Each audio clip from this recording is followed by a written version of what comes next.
kayak mau nyebut heal the world tuh ada kok gitu amat ya, tapi beneran gue kayak obvious banget heal the world ya. Aduh, tapi beneran gue dengerin lagu itu tuh ngerasa kayak semuanya tuh semua ada harapannya gitu, semua asal ada love tuh, dan kita semua mau saling dengerin, nggak ngejudge kayaknya, dan mau usaha, mau fokus sama solusi pasti bisa gitu loh. Kalau arti love buat lo apa sih, Dek? Love. Apa itu cinta? Cinta itu ya menurut gue energi Tuhan sih. Cinta itu ya Tuhan. Cinta itu nggak ada batasan. Cinta itu besar. Cinta itu ya lo dan diri lo dan semesta. It's love. And love heals ya. Iya, heals. Dan yang lo bisa rasain cuma lo. Dan jangan lupa sering berkomunikasi juga sama Tuhan. Minta juga. Mintanya ya pakai bahasa Indonesia aja. Lo mau, aku mau ini nih. Jadi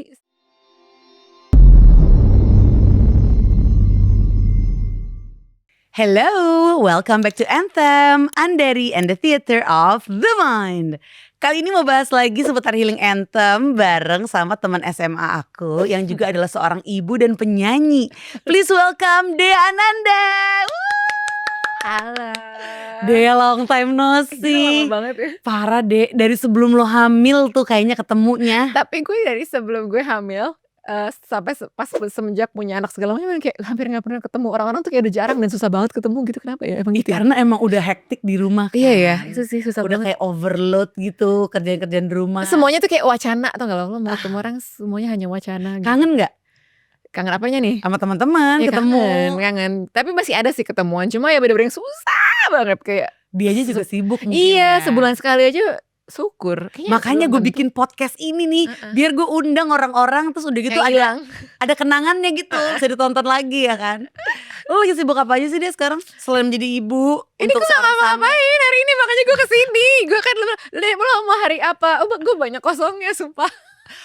Yang gue denger lo baru syuting. Oh iya, gue sebenarnya baru mulai. Sebenarnya dari abis ngelahirin udah mulai ada kerjaan. Tapi kan kerjaannya sebatas content creator aja gitu, konten endorsement gitu loh, maksudnya yang di Instagram. Jadi kan semuanya bisa dilakukan di rumah gitu. Terus jadi ya tamu-tamu aja. Jadi kan cuma sesekali. Terus nyanyi juga sesekali ada.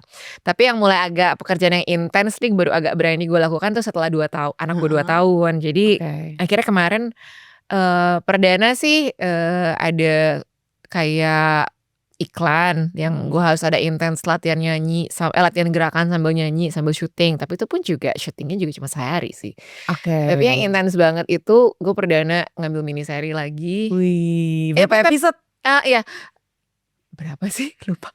Kayaknya 8 deh. Kan miniseri ya. Jadi emang 8 apa 10 gue lupa. Sempat tuh kan. Jadi perdana gue kayak syuting miniseri dengan karakter yang cukup berat dan menantang dan bukan gue sama sekali. Dan dengan bahasa logat yang bukan dari asal gue sama sekali. Dan sebenarnya bikin gue deg-degan banget, tapi gue penasaran gitu. Jadi gue cobain dan kemarin udah selesai. Ya udah sih gitu aja sih. Tapi keluarnya masih lama sih. Berapa lama syutingnya? Sebulan. Itu lo sebagai siapa sih, Dek? Ibu-ibu. Lah ibu-ibu dong. Kan? Tapi ibu-ibu anak SMA. Anaknya kelas 1 SMA gitu. Wow, cewek cowok anaknya? Cowok. Jadi kan gue gak kebayang. Lah gue kan anak gue bayi. Gimana kebayangin punya anak SMA kelas 1? Dia tapi kan dimana teman-teman kita juga anaknya udah SMA kan? Kayaknya ada. SMP sih. Ada yang SMA ya? Ada. Jarang tapi kawin umur berapa dia kayaknya ya? Kuliah mungkin sambil kawin. Gue kan nikah 23. Iya, lo cepet loh. Lebih cepet dari gue ya? Sotoy aja emang. Iya. Gue termasuk yang paling cepet nikah tau. Tapi hebat loh, berarti udah 15 tahun nikah kan, Dek? Iya, gak dihitung. Gimana rasanya 15 tahun nikah? Ya penuh ini warna-warni kejutan. Udah kayak roller coaster, puting beliung sama gitu. Terus roller coaster, puting beliung. Beda ya? Tapi semuanya kita lewatin aja gitu. Dari sebelum punya anak sama sesudah, bedanya roller coasternya apa nih? Masing-masing kan pasti ada roller coasternya dong. Oke, bedanya tuh gini ya. Gue sama laki gue tuh memang orangnya lempeng. Jadi yang namanya kita nikah kan udah pasti lah ada kerikil-kerikil, ada masalah. Kalau mau lempeng aja mungkin bukan pernikahan gitu kan. Jadi biasanya kita selalu apapun seberat apapun masalahnya tuh kita tuh lempeng tuh istilahnya nggak gampang reaktif ya. Mungkin nggak yang terlalu saling menyulut Terus enggak. jadi kayak berantem heboh gede-gedean gitu enggak iya, ya? enggak. Jadi Terus kita kalau ada perbedaan pendapat, ada lagi rasa nggak nyaman, itu lo langsung diomongin. oke, Gue mah apa ngomongnya adanya. baik-baik? Enggak, kadang-kadang gue ngegas juga sih. Nah, dia juga ada tapi dia lebih tenang dari gue. Cuma Oke. masalah yang bikin lebih ringannya itu karena gue kalau ribut, istilahnya ribut gitu ya, nggak pernah lebih dari sejam. Ih, keren banget Ya deh. itu makanya istilahnya kita lempeng gitu. Oh, udah terbiasa soal menyelesaikan masalah ya? Iya, kayak banyak masalah dari sebelumnya. Tapi biasanya yang ngasih solusi siapa? Dua-duanya sih, saling Oke. ngedengerin aja, soalnya dua-duanya emang bisa dengerin. Oh, pendengar yang baik dua-duanya. Gue dengerin, Oke. dia juga dengerin. Tapi yang membedakan setelah punya Sana sih, ya kita nggak selempeng itu apa-apa, harus ada lebih, khawatirnya ditambah lah. Terus Iya. kan namanya anak ini Iya. kan gitu. Tapi positifnya sih di luar itu, hidup kita berdua jadi semakin lebih teratur. Kayak memaksakan untuk kayak biasanya kan gue santai banget, gue kurang terstruktur orangnya apa-apa dan gue, susah banget untuk tertib gitu. Dan yang sekarang nih kayak mau nggak mau lo jadi hidup lo jadi lebih kayak lo jadi lebih mikir kan lo mau makan apa, Iya. harus olahraga. Apalagi punya anak di umur yang udah di atas 35 gitu Iya, kan. iya. Dan anak lo masih kecil. Suami gue nih udah turun berapa kilo sekarang udah langsing lagi kayak ABG mendadak. Itu karena dia ngurusin juga? Dia pikir juga dia kan jadi bapak di umur 40. Ya berarti kan dia harus jaga kesehatan, dia harus oke. perhatiin. Jadi kemarin kan dia sempet obes lah atau kita keberatan badan pas pandemi. Which is dialami oleh banyak orang Iya. kan. Kita nggak ngapa-ngapain. Ya udah laki gue tuh tiba-tiba nih sekarang nih gue kalau ketemu dia udah kayak kok kamu udah segini, gue langsung ngerasa bersaing gitu kayak nggak bisa, kamu harus gemukan lagi, kamu jadi cakep, aku nggak suka. Gitu. Gue langsung gitu. Tapi kan lo Bersaing menyusui, gue. dia Nah, kan bercandaan enggak. gue itu sih sama dia. Iya gue makanya gue, aduh, gue udah mulai turun sih pelan-pelan gitu ya. Tapi ya karena gue menyusui jadi agak susah. Cuma gue udah mulai, ya itu tadi sih, ya lo lebih mikir apa-apa, mau makan apa mikir, hari ini mau ngapain, nanti tahun depan kita apa nih, keuangan bakal gimana. Nah itu sih yang menurut gue positifnya, lo lebih rapi aja semuanya, lebih berusaha rapi gitu. Lebih menata gitu Lebih ya. terjadwal, Terschedule, lebih schedule dan disiplin. struktur dan ada purpose baru gitu. Wih deh. Terus gimana rasanya sekarang lo menjadi seorang ibu deh? Jadi ibu tuh kayak balik dari nol sih. Kayak lo belajar sesuatu yang baru kan. Jadi kembali ke nol, lo gak tahu apa-apa. Lo gak tahu nih anak gimana cara ngasih nyusuinnya dulu. Karena tuh pas baru lahir gimana diapain. Terus dan akhirnya memang menurut gue jadi ibu setiap hari penuh kejutan. Penuh kejutan yang ya kejutan sih istilahnya karena ya In a good way dong ya. in a good way. Lu bangun tidur tuh kayak clear gitu. Oke, gue harus kayak menjadi ibunya dia, gue harus melayani dia, gue memenuhi kebutuhan dia. Walaupun kadang-kadang gue tetap kayak anak-anak juga sih. Dia kayak bestie. Gimana tuh kayak anak-anaknya? Oh, main sama dia tuh kayak main sama kayak lo juga anak gitu. Kadang-kadang soalnya gue ngerasa gue menganggap suami gue itu Bapak lo? ayah dan ibu. Gue tuh anak pertama. Laki gue Sana tuh anak kedua. Tapi laki lo sendiri gimana? Dia nggak Dia ada. emang keibuan. Oh, dia kayak archetype ibu berarti. Dia kebapaan dan keibuan kadang-kadang. Dia keparentan. Iya. Nah, dia itu emang nggak ada sosok anak-anak ya? Biasanya kan tiap orang pasti ada. Ada banget. Ngapain dia? Kalau dia mah seneng main game, komik. Dia itu seneng sesuatu yang berbau Jepang. Oke. Kalau lo? Kalau gue apa ya? Gak ada. Gue kalau disuruh sendirian, lo tanya gue senengnya apa? Sendirian. Terus ketika momen main-main lo tuh main ngapain sih? Apakah main sosmed? Apakah lo Sosmed iya, karaoke, tapi berusaha nyanyi? gue jadwalin kalau sosmed. Lagi berusaha gue jadwalin. Karena menurut gue lumayan bikin gak bagus ya mental Anda ya, agak tergengges kalau urusan orang. Jadi gue batasin. Gue mah ini nonton aja. Nonton apa sekarang? Sumpah. Nonton apa? Netflix and chill aja istilahnya. Gue terakhir nonton apa ya kemarin? Tunggu, gue baru ngelarin yang Takoyaki Mura. Oh, lu tuh Tua lebih ke banget gak sih? Jepang-Jepangan gitu gak sih? Tapi Korea juga kemarin ada yang gue tonton tapi gue lupa. Oh, drakor lo juga? Gak semuanya tapi ada beberapa yang nyangkut di gue bisa selesaikan tuh ada. Tapi yang terakhir sih yang Jepang-Jepangan tuh si Takoyaki Mura sama aduh gue lupa. Lo ngikutin ya? Gue gak ngikutin yang Jepang-Jepang gitu. Sebenarnya karena banyak sih karakter pilihan dan kayaknya bagus-bagus, cuma emang belum waktunya agak aja. terpengaruh laki gue juga sih. Oh. Tapi gue juga nonton Marco Polo. Random gak tuh? Bagus gak sih Marco Polo? Ini lagi baru episode kedua apa ketiga. Gue mau Penasaran gue. nonton. Gue tuh udah lama banget nonton Netflix karena kan kebanyakan kayak justru nonton podcast ya kan. Nyari kayak topik-topik yang emang relate nih sama yang mau gue Gue bahas. yang baru selesai nonton baru inget ya. Kalau yang Martha Stewart. Gue juga nonton. Lo udah sampai kelar? Udah. Gue belum. Keren Itu sih. gila ya. Keluarin deh. Karena kan dia perfect banget di luar, Iya. tapi dalamnya ternyata rapuh banget masalah relationship sama anak dan Terus masa suami. kecilnya dia. Iya. Dan ada hubungannya dengan dia, relasi dia sama anaknya dan suaminya ke masa kecilnya dia yang dulu kan. Nah, pendapat lo Semua gimana kaitannya. tuh Dek kayak gitu? Maksudnya gimana nih? Pendapat apanya nih? Kayak misalnya ada, lo pernah gak sih ngeliat orang yang deket lo mungkin kayak gitu tuh di luar tuh perfect, ternyata di dalamnya Ya, beda ada. banget. Atau mungkin lo pernah ngalamin gitu? Gue pribadi gitu. Atau di teman-teman gue juga banyak yang gitu. Dan menurut gue itu normal-normal aja sih. Itu kan fase ya. Setiap orang punya pergumulannya, punya strugglingnya masing-masing. Dan menurut gue itu yang harus kita hargai prosesnya. Dan menurut gue kita cukup be kind aja sama orang-orang ya kan. Karena ya itu kalau lo nonton itu kan, nonton yang si Martha itu lo ngelihat kayak semua orang tuh punya pergulatan dan pergumulannya masing-masing. Ada strugglingnya, ada masalahnya. Jadi kita yang penting be kind aja sama orang gitu loh. Karena kita nggak tahu apa yang lagi mereka alamin sebenarnya. Yes.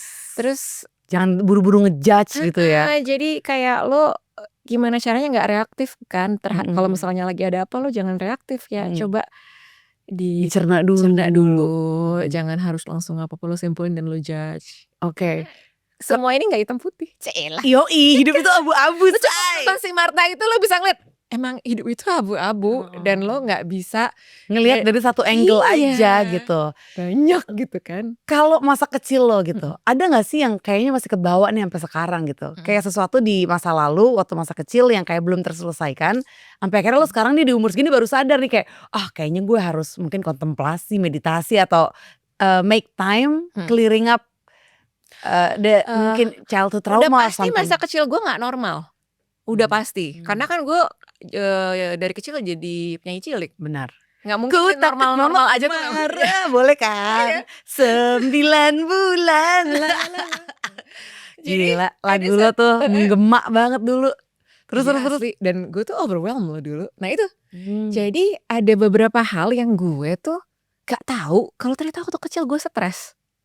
Oh, lo gak ngerasa lo stres? Ya karena ini kan zaman dulu ya. Kalau zaman dulu kan kita tuh kan dibiasain kalau jadi anak tuh kita harus sopan, senyum, sapa orang, terus terlihat ramah, terus kayak kalau ada yang ini lo harus, intinya lo harus kayak terlihat baik-baik aja dan ramah dan kayak people pleaser mungkin istilahnya ya Bo. Lo secara gak sadar lo dibikin menjadi people pleaser. Tapi kayaknya itu pattern zaman dulu gak sih? Iya banget.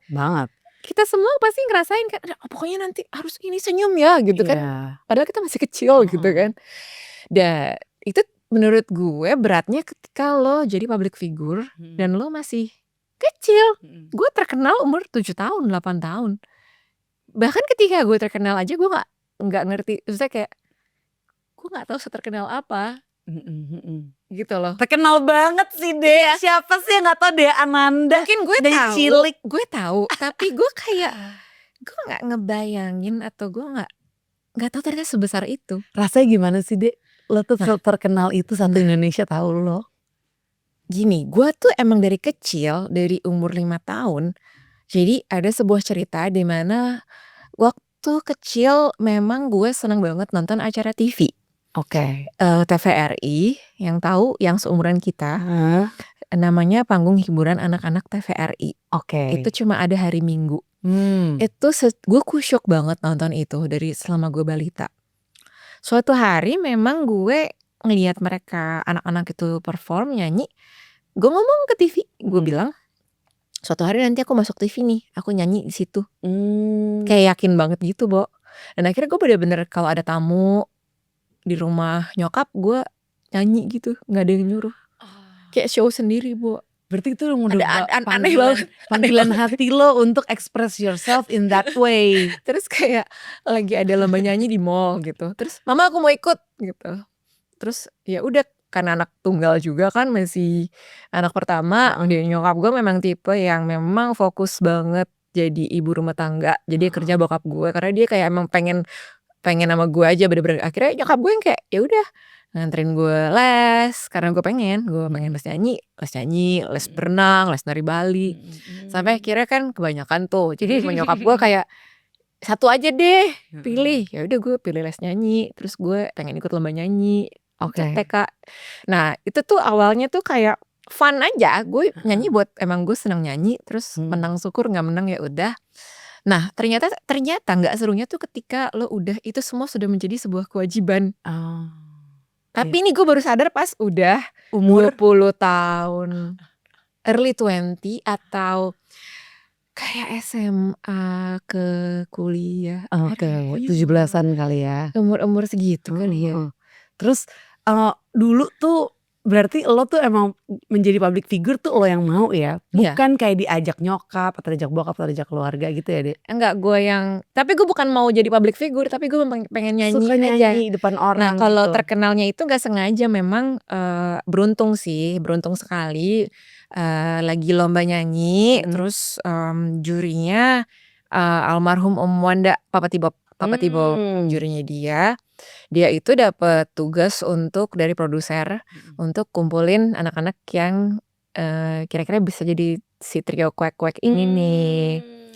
Jadi setelah lomba nyanyi disamperin nyokap sama gue juga, gue inget banget itu hotelnya tuh, bahkan gue inget banget sekarang udah nggak ada, di belakang Plaza Indonesia. Oke.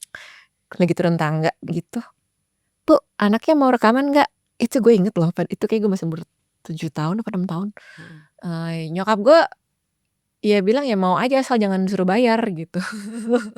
Soalnya zaman dulu suka ada yang kayak gitu-gitu, kayak kadang-kadang mau emang ikut tapi harus bayar gitu ya. tapi Oke. nyokap gue bilang ya soalnya ini beneran nggak gitu loh kan. Terus enggak, ini beneran memang ada produser yang memang lagi mau cari gini-gini. Oh ya udah, akhirnya kita datang ke studio. Terus di situ udah langsung ketemu Leoni, ada Alfandi. Terus kita di audisi. Gak berasa di audisi sih, cuma disuruh nyanyi aja. Jadi kalau nggak salah lagunya udah ada. Terus kita disuruh dengar lagunya untuk si single perdananya. On the spot aja disuruh nyanyi. Terus ya udah langsung rekaman hari itu. Wow, Jadi itu kilat banget ya ternyata prosesnya. bukan audisi tapi langsung rekaman. Ternyata oh nih oke nih, udah langsung. Ini kayaknya kejar tayang banget nih ya. Iya, itu produsernya. makanya menurut gue itu iya emang udah jalannya gitu. Jadi gue nggak tahu kalau gue akan memang beneran yang gue omongin pas umur 5 tahun asal-asalan itu ternyata jadi kenyataan ya. Iya. Lo tuh ada gak sih penyanyi favorit, Dek? Yang kayak ini panutan Ada gue sih. banget nih. Gue kalau misalnya mau nyanyi, mau manggung nih, referensi gue untuk latihan tuh dia gitu. Siapa? Sebenarnya bukan referensi untuk latihan juga sih, tapi suka suaranya aja. Oke. Gue suka Whitney Houston, udah. Wow. Gue nggak tahu, gue tergetar. We'll always love you. Lagu-lagunya sih bikin lo sedih sih, tapi cara dia Kuat nyanyi, gue nggak tahu, gue suka banget sih. Mungkin gara-gara didengerin nyokap juga. Nyokap gue tuh memang bukan penyanyi tapi pendengar Prambors. Wow, Ada radioku dulu. Iya, beneran. Gue ini gue nggak promo nggak apa sih, tapi emang beneran gue TK dianterin nyokap bokap itu Prambors gitu loh. Terus dari situ playlist lagu-lagu apa, terus koleksi kaset nyokap, dan nyokap tapi belajarnya dari pak adekku yang emang anak band, senang musik. Jadi gue banyak dapat referensi lagu tuh dari nyokap gitu. Jadi tahu penyanyi juga dari nyokap. Tapi dari semua yang dia suka, gue suka Whitney sih kalau nyanyi. Sampai sekarang lo masih latihan nyanyi terus gak sih? Di rumah latihan sendiri? Enggak. Tapi kalau suruh nyanyi tiba-tiba bisa? Iya, latihan dulu, pemanasan dulu lah, ada jiaran dulu. Kirain gue tuh lo kayak tetap ngejaga gitu. Oh, kalau ngejaga enggak sih, gue nyantai banget. Gue kayak kalau emang tiba-tiba kayak kemarin kan kita ada kayak synchronize festival, terus tiba-tiba mereka dengan Genius bikin ngegabungin semua mantan-mantan artis cilik alias mantan penyanyi cilik di era itu, dikumpulin dan kita nyanyi. Ya itu ya akhirnya latihan dulu. Kalau waktu dulu nih yang seangkatan lo, ada nggak yang lo ngefans banget sebenarnya gitu? Ini seangkatan gue sih, tapi gue suka banget nih sama gaya dia nyanyi, atau mungkin cara dia perform. Siapa, Dik? Gue gak pernah ngefans sama penyanyi cilik. Oh. Ini aneh banget gak sih? Lu pengennya dewasa, lu senangnya sama dewasa ya? Ini yang aneh. Gue Nggak aneh sih sebenarnya, karena kan lu juga masih kecil, pasti kan pengen look up ke yang lebih tua. Ya aku biasanya gak pernah gitu. ngefans sama penyanyi cilik sih. Kayaknya. Nanti sana kira-kira akan lo arahkan juga nggak untuk coba-coba nyanyi atau acting gitu? Nah, gue pengennya lulus SD dulu deh. Ah. Ya itu karena yang tadi gue ceritain itu kayak ternyata. Nah, Berat banget. tadi perlu gue ceritain gak nih? Iya dong. Ketika lo SD, Nah. apa yang terjadi? Kok lo bisa nggak sadar lo stres? Iya, gue nggak sadar dengan lo tuh harus jadi people pleaser. Jadi lo misalnya kalau manggung ketemu orang, foto-foto, terus nyanyi, itu tuh gue sebenarnya deg-degan. Tapi gue berusaha nggak ngerasain. Terus ada pressure di mana gue harus perfect, harus bisa komunikasi ke penonton. Terus ada game, ada apa. Dan kadang-kadang gue capek. Tapi gue nggak bisa ngerasain. Terus kayak misalnya, tapi itu juga kayak misalnya gue ditawarin jadi presenter juga waktu kecil. Kebayang gak sih lo tuh? Iya. Ya, gue Apa deh? namanya Club Clip. Club Clip. Ya. Club Clip. Itu tuh acaranya tayang tiap hari. Jadi sama Peace Love Gaul kan lo kan itu deh. setelah Club Clip pas gue SMP. Oke, apa? Gila gue hafal banget. Semua TV sih dia. Lu kebayang gak? Lu nyanyi teriak kwek-kwek. Terus tiba-tiba gue ada solo lagu Muslim juga yang baju baru bla bla bla itu. Terus gue presenter juga. Nah, itu semuanya emang gue ditawarin sih. Bokap gue nanya mau nggak. Terus gue yang seneng-seneng aja. Tapi ternyata gue overwhelmed dengan schedule. Kayak misalnya gue pulang sekolah itu gue syuting. Gue kadang-kadang malam-malam udah ngantuk. Terus gue datang ke lokasi syuting. Terus gue syuting yang presenter. Atau gue pulang sekolah langsung ganti baju. Terus gue syuting yang presenter. Itu hampir tiap hari syutingnya soalnya. Terus gue kalau weekend gue nyanyi sama teriak-kwek. Wah, itu lebih kecapek fisik sih ya. Iya, fisik sih. Mental juga karena kan lo dituntut untuk melakukan sesuatu yang emang menghasilkan gitu. Dan sampai akhirnya tuh gimana ya, gue kayak ketika gue nyanyi dan mereka semua bahagia, dan kan udah zaman dulu orang kirim surat ya, surat-suratnya, dan gue bikin mereka happy. Memang gue bikin mereka menginspirasi untuk orang banyak, memberikan kebahagiaan. Tapi gue mempertanyakan, ternyata gue nggak tahu waktu itu gue bahagia atau nggak, gue pribadi. Karena ketika gue pengen komplain, pasti orang tua tuh bilangnya, kamu harus bersyukur. Aduh, bener tuh. Ya gak sih, lo digituin kan? Lo gak usah jadi penyanyi. Tapi kita waktu kecil kan, papa mama dulu. Gak sih? Dan ada kata-kata udahlah, jadi orang tuh harus bersyukur. Iya sih, cuma kan yang namanya kita ada rasa gak enak kan gak boleh di-ignore juga. Nah itu memang harus di-embrace juga tuh rasa. Kurang gue, akhirnya gue kayak apa sih, gue suppress emotion. Nah jadi gue apa-apa tuh datar orangnya. Jadi gak terlalu punya perasaan, gak terlalu, seakan-akan kayak heartless gitu ya. Seakan-akan gak terlalu punya keinginan yang kayak gue harus punya ini nih. Atau gue kayaknya harus, ya iya kayak heartless, kayak ya gak tahu ya. Gue gak tahu gitu. Itu ya itu hal yang ada yang hilang gitu. Dan keseruan ketika lo jadi anak-anak pengen main pun juga kurang waktunya. Iya. Jadi ya kalau dibilang masa kecil gue ada yang hilang, ya pasti ada yang hilang. Pasti ada yang hilang gitu. Dan itu lo ngelakuin apa setelah lo sadar kalau ternyata masa kecil gue tuh ada lo satu ruang yang gue tuh nggak bikin gitu, ruang untuk gue, untuk diri gue iya diri sendiri yang bener-bener nanya nih gue maunya apa, atau momen lo bebas, karena tiba-tiba kan semuanya udah kayak jadi jadwal. Yang iya sih gue pengen, tapi kok nih jadi jadwal jadi banyak banget sih gitu. Ya kayak gue syuting podcast, tapi tiap hari dari jam 8 pagi sampai 8 malam. Iya, ya rasanya kan? Pasti akan kayak kebal juga. Dan lo sih. tuh saat itu masih kayak umur 9. Yes. Lo gimana mau berproses apa gitu? Lo otak lo aja belum jadi, men. Lo masih masa pertumbuhan, puber aja belum. Lo masih butuh main, lo masih butuh kayak. Jadi gue bingung sebenarnya waktu kecil. Gue ini gue ngapain sih? Gue sempet tapi ya balik lagi. Oke, gue harus bersyukur.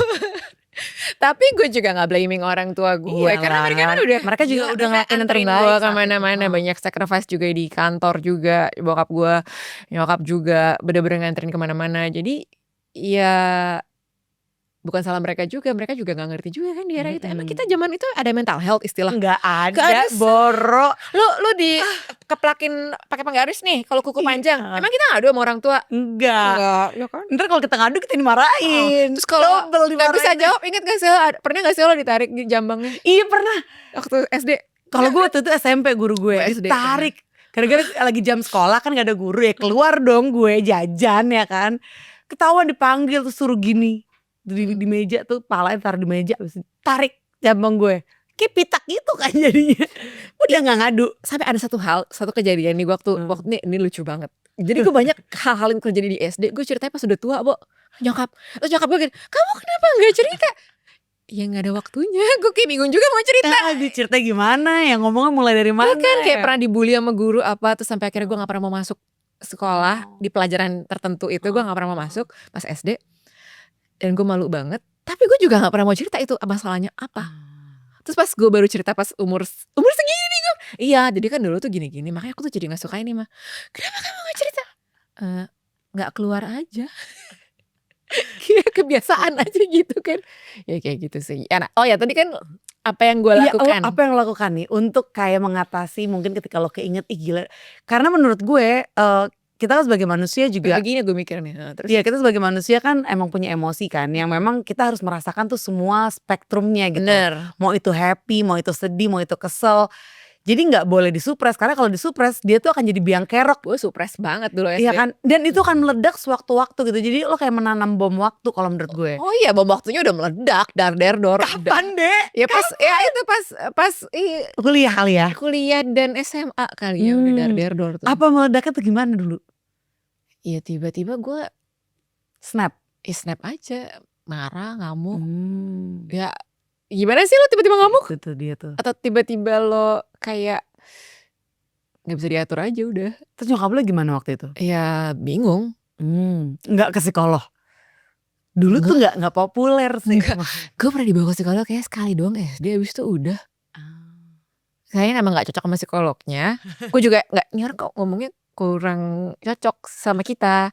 Nyokap gue juga kayak ngerasa kurang cocok. Tapi abis itu kita gak usaha lagi sih. Setelah lo menyadari itu berarti mungkin let's say umur 20 gitu ya. Kayak wah ternyata nih gue suka snap itu adalah suppressed emotion yang waktu itu gak dirilis. Cara ngerilisnya gimana deh? Lo Iya cara ngerilis. make time gak sih untuk itu? Nah gue kalau cara ngerilisnya zaman dulu kan kita party ya. Kalau masih belasan sampai umur early 20-an. Di era itu kita semua pesta-pesta ya. Ketemunya pasti pas gelap ya kan di tempat yang musik nonton konser. Oh. Kita nonton yang kenceng, kita pokoknya di mana-mana kita ketemu. Nah, taunya itu dulu kan gue. Gue juga kali. Gak ada pilihan lain. Ada fase itu kan Ada di mana kita banget. merasa ya happy banget gitu loh. Dan ngumpul sama teman-teman gitu kan. Tapi akhirnya ada satu momen sih memang pas 21, 22. Nah, itu pas gue mulai pacaran sama Ariel. Oke. Jadi pas dia pacaran dia udah tahu memang sebenarnya dari gue masih temenan. Gue masih temenan sama dia. Gue masih belasan. Dia udah tahu nih ada yang something nih anak nih yang perlu dibenerin nih. Ada nih. Tapi karena dia dari dulu kalau waktu sebagai teman tuh dia pendengar yang baik. Jadi dia memang bener-bener kayak ngamatin gitu loh. Ini orang nih sebenarnya gini. Jadi dia emang udah tahu gitu loh. Jadi pas gue akhirnya pacaran sama dia pun dia sih yang nyadarin gue untuk ayo kita ngapain yuk. Gitu. Dan akhirnya konsul gue kebetulan mertua gue dokter. Jadi ya open aja. Waktu itu belum jadi mertua sih, masih jadi mamanya gitu. Ya udah gue disaranin ayo ke psikiater. Ya udah gue coba, gue ke psikiater, gue ke hipnoterapi, gue ke psikolog. Pokoknya semua kalau gue kan orangnya iya boleh semuanya gue coba-coba aja. Gue apalagi ya? Psikolog, hipnoterapi, apalagi sih? Psikolog, dukun, nggak ke dukun. Tapi lo cocoknya sama yang mana deh? Cara metode healingnya? Metodenya gue combine sih semuanya. Semuanya gue combine, gue cocok. Herbal juga gue bisa gitu loh. Dan tapi menurut gue ya setelah pas umur 22 gue mulai suka konsul nih ke siapapun, tapi yang penting dia ahli ya dan kompeten di bidangnya gitu ya. Itu gue ketagihan sih sampai sekarang, karena menurut gue dalam kehidupan kita nih, kita tuh selalu butuh satu orang di luar keluarga, di luar bestie, di luar suami, di luar pacar, di luar nyokap bokap lo yang memang mau dengerin lo. Kadang kan kita cuma butuh didengar dulu kan, untuk lo proses lo mau healing ini kan, lo harus supaya terstruktur. Ini sebenarnya masalahnya apa sih? Kalau dipendam di pikiran tuh nggak jelas, jadi kusut banget. dan kadang lo butuh orang yang memang ahli dan kompeten di bidangnya untuk dengerin lo. Oke. Setelah dengerin baru kan nanti kira-kira ya udah dapet strukturnya nih gimana nih. Oke, ini kita caranya bakal begini-begini. Jadi makanya gue sampai sekarang gue masih rajin. Masih rajin seminggu sekali kan? konsul. 2 bulan sebulan sekali gue pasti ada konsul ke psikolog. Kalau sekarang gue lagi ke psikolog. Terus ya ngobrol-ngobrol aja. Oke. Kayak me time sih jatuhnya. Oh, itu me time lo ya? Iya, gue bisa mengungkapkan apa yang gue rasain. Terus psikolognya juga bisa kasih masukan. Oh ya, gue juga konsul ke psikolog gue tuh, dia juga astrolog juga. Ih, seru banget. Dia mempelajari astrologi. Itu kayak zodiak gitu kan termasuk ya? Iya, jadi nanti bakal diceritain. Oh, soalnya posisinya lagi di sini gini-gini, makanya mempengaruhi lo. Gitu. Mercury retrograde. Yes, gitu. Ya, kayak lo udah gitu. ngerti tapi kayak gitu? Enggak. Lo tau gak? Gue udah baca nih ya, tapi gue gak ngapalin. Jadi gue udah dikasih tau, lo tuh Gemini, tapi lo ini ada yang hatam tuh laki gue. Oh, dia mendalami justru. Itu kayak tipikal Gemini gak sih? Kayak permukaan Gue gitu. tahu tapi permukaannya doang, tapi gue gak mau terlalu mendalami.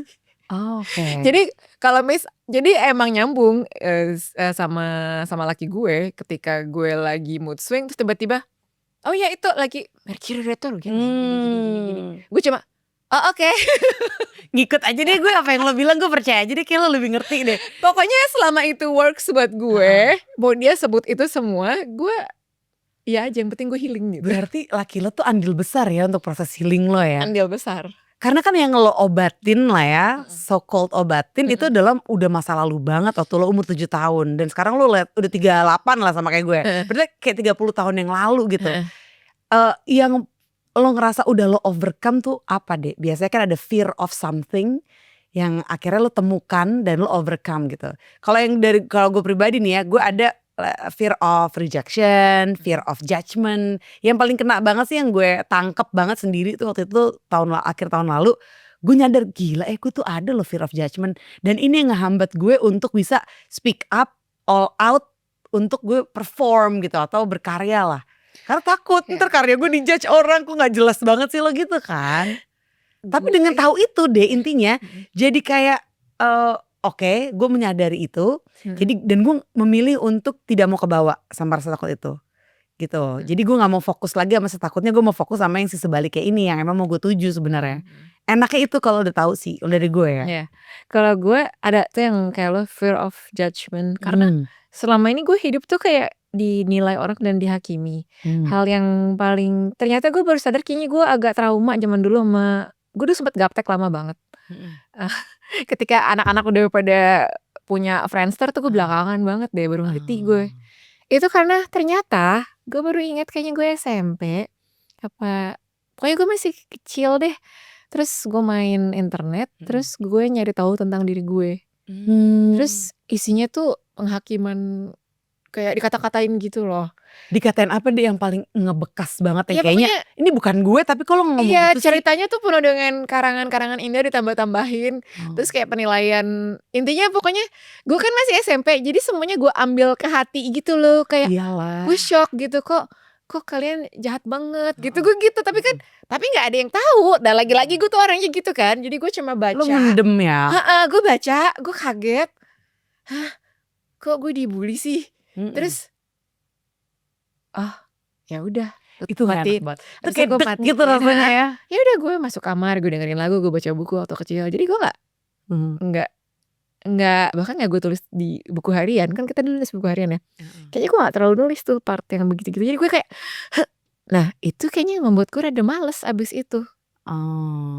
Itu makanya ya itu fear of judgment. Dan apa yang lo lakukan untuk conquer that fear of judgment? Atau lo ya udah emang ada aja ini di udah lo terus? mulai berproses santai, kayak terserah deh orang mau berkata apa, mau nulis komen apa, mau gimana-gimana ya silahkan gitu. Itu kan hak orang. Ya mereka ya namanya juga kalau zaman sekarang sosmed lu bisa nulis apa aja. Ya mungkin ada yang nyakitin atau enggak, tapi selama memang kita berusaha bisa nggak kasih meaning aja sih. Orang mau ngomong apa nggak usah ditambahin. Semuanya tuh ketika lu udah cerita. bisa nggak ngasih meaning ke hal-hal yang menurut lo emang nggak perlu dikasih meaning, ya lo akan damai aja sih. Dan akhirnya memang dalam kehidupan gue, misalnya nih gue lagi ada masalah apa, gue nggak mau fokus sama masalahnya, tapi kita gimana cara kita fokus ke solusinya nih. Jadi itu tadi makanya gue kayak, ayo kita coba ke ini, ke ahli ini. Gue kayak oke, karena gue fokus ke solusi, gue semangat.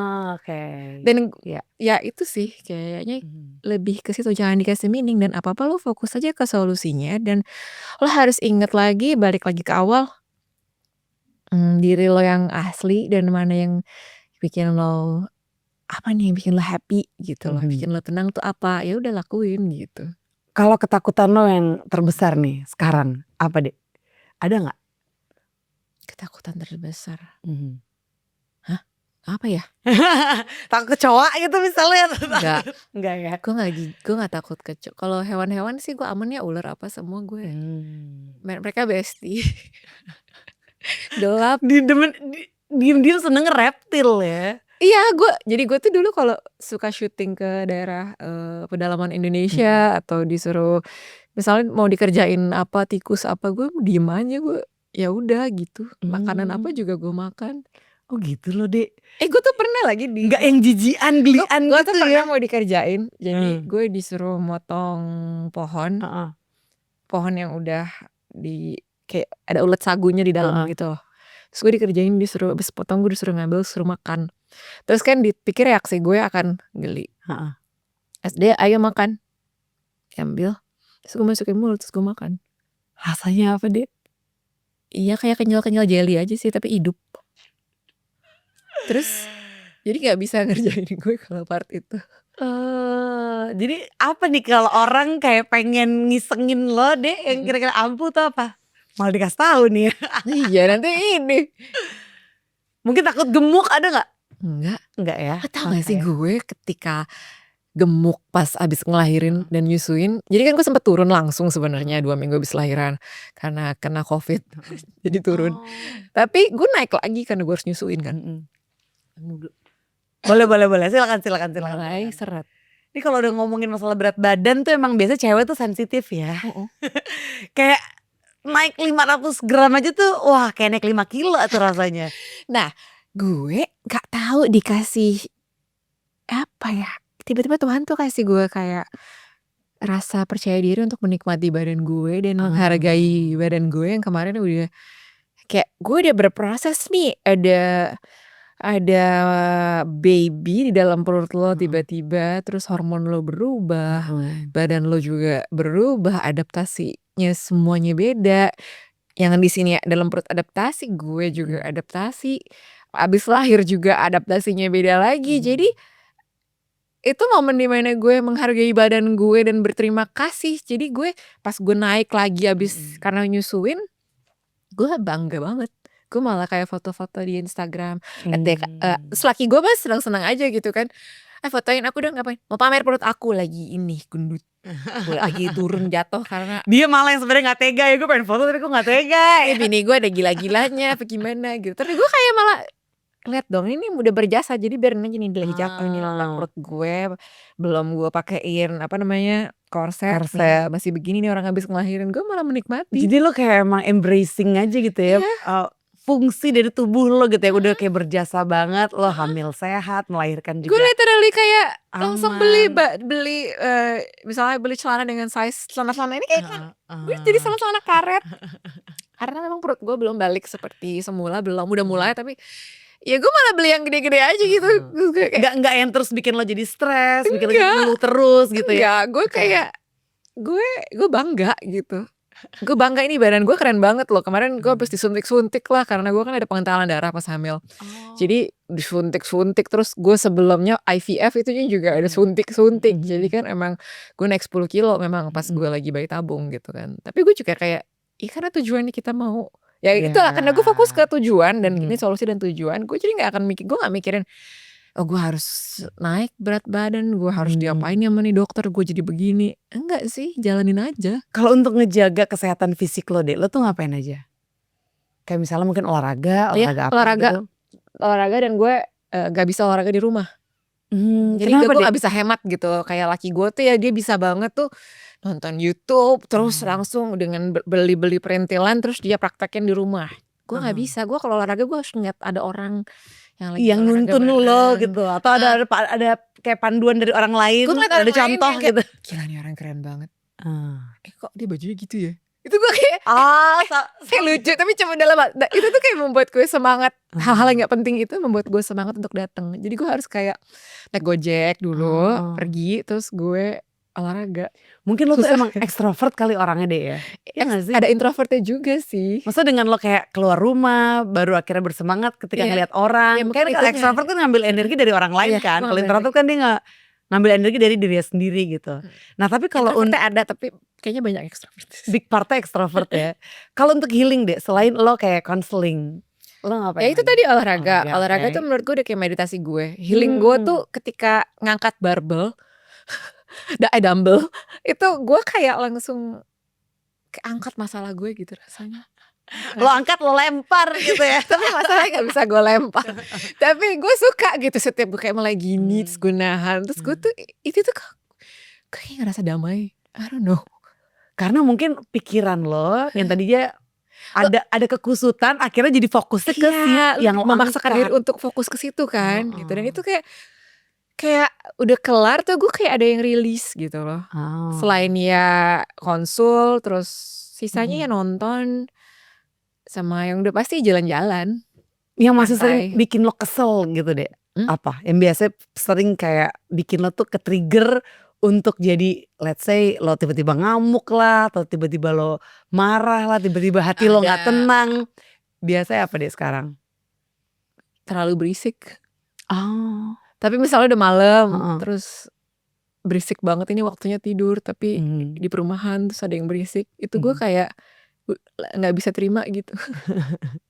Ibu-ibu banget gak sih? Lo mengganggu ketenangan gue. Ganggu ketenangan bayi gue gitu. Ya itu intinya sih gue sekarang jadi yang gampang ke-trigger tuh ya itu kayak terlalu rame semua yang kayak misalnya gue pergi ke bazar itu gue paling gak bisa.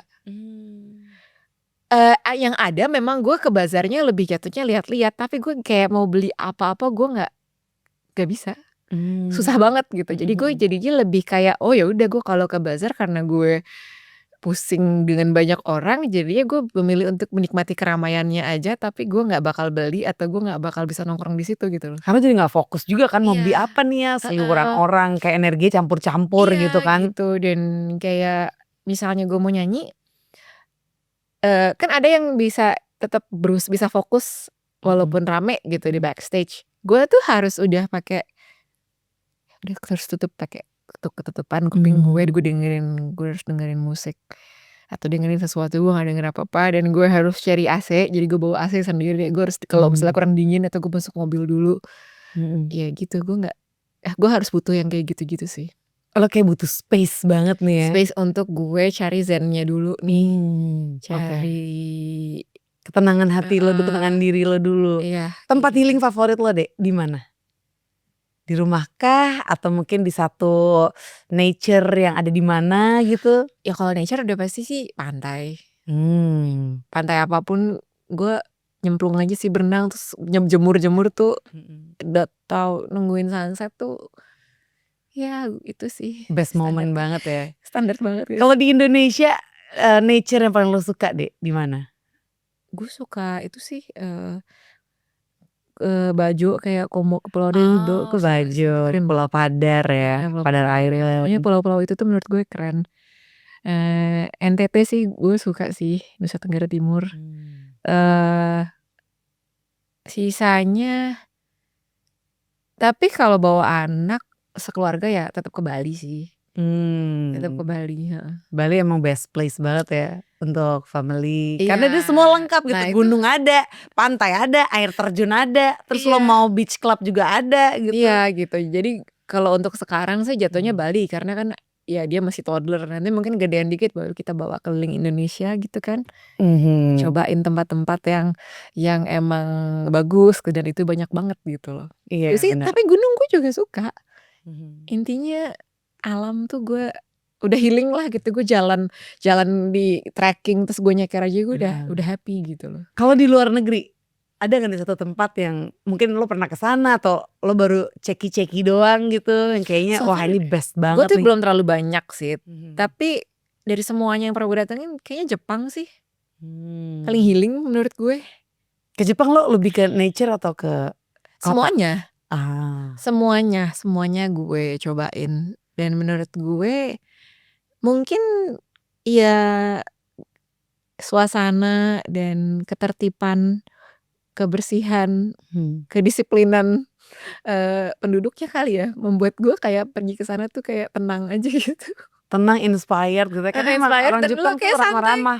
Lu ada yang ketinggalan apa juga balik kan. Iya benar. Gue Kayak gak pernah kehilangan barang gue Lu di gak Jepang. perlu was-was. Nah itu sih jatuhnya kan jadinya lo healing. Lu kayak relax banget gitu loh Iya, liburannya. benar. Gak ada yang diburu-buru dan gak ada yang lo panikin gitu loh. So far sih gitu sih rasanya kalau ke Jepang. Si momen relax itu ya. Kalau denger lagu itu pernah lo ikut sertakan gak sih dalam proses healing lo? Karena waktu gue yang healing journey sendirian tuh gue trip sendirian ke Bali waktu itu 4 hari. Itu gue kebantu banget denger lagu terus kayak hampir gak berhenti gitu kan. Supaya untuk shifting overthinking gue jadi ke bener-bener ngerasain tuh lagu gitu. Sumpah ya, gue tuh udah dikasih PR sama sesama bunda-bunda. Gue udah disuruh pergi. Yang kayak lu gitu pergi sendirian. Gue pengen banget belum jadi. Lo belum pernah? Wacana ini selama ini gue tuh belum pernah ninggalin anak gue yang. Enggak, tapi dulu pernah. Ya pernah maksudnya dulu. Tapi kemana deh? setelah Ingat gak? Gue pernah paling lama sih gue ke London sebulan. Sendiri. Jadi laki gue lagi padat jadwalnya. Terus gue pergi aja dia juga yang nyuruh. Kan gini, aku mau pergi nih mau ke London. Berapa lama ya? Ya udah habisin aja masanya jadi sebulan. Oh oke. Ketemu temen atau lo bener-bener sendiri? Enggak, itu bener-bener yang gak pakai planning. Ih seru banget. Karena kan sebulan, jadi ya random aja. Jadi kebetulan memang ada keluarga di sana. Jadi makanya laki gue dengan santainya gitu kan. Gue udah pasti ada banyak. Jadi gue bisa pindah-pindah tempat tinggal gitu loh.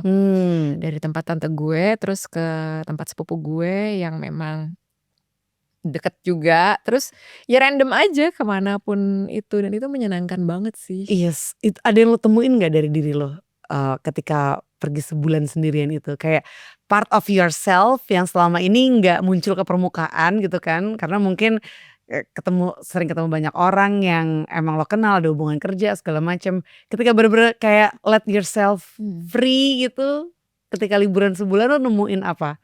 Apakah lo tipe orang yang panikan yang kayak emang pengennya tuh dapat spot-spot bagus untuk foto gitu?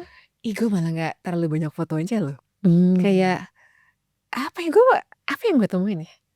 Keberanian yang gak pernah gue sangka sih.